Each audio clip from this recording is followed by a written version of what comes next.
dragi Patrik i Nikolina, došli ste u crkveni dom da pred služiteljem crkve i pred zajednicom Gospodin zapečati svetim pečatom vašu želju da sklopite ženitbu.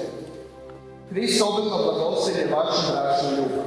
On vas je već posvetio svetim krstom, a sada vas obogaćuje i krijepi osobitim sakramentom, da budete jedno drugomu trajno vjerni i da prihvatite ostale bračne dužnosti.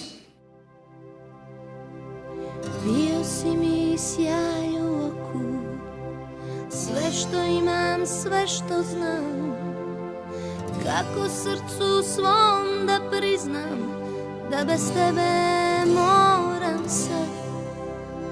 Bio si mi ljeto, zima, sve što srce zna da ima.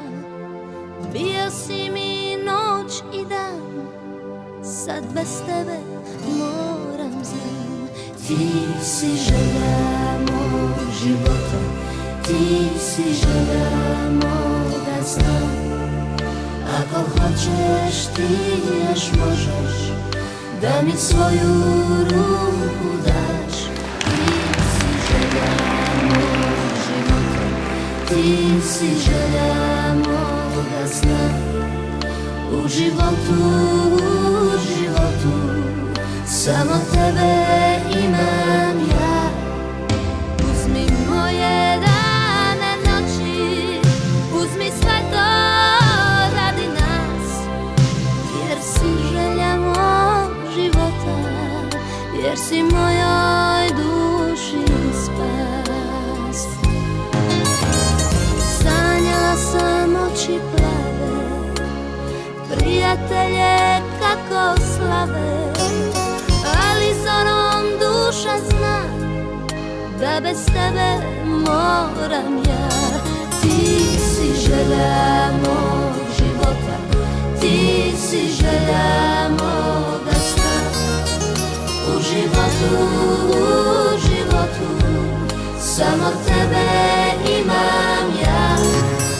Uzmi moje dane, noći, uzmi sve to radi nas, jer si želja mog života, jer si mojoj duši spas.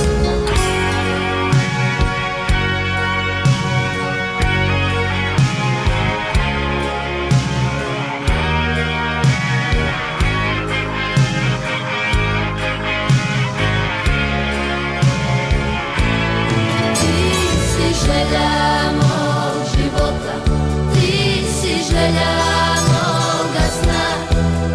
U životu, samo tebe imam ja. Uzmi moje dane, noći, uzmi sve to radi nas, jer si želja mog života, jer si moja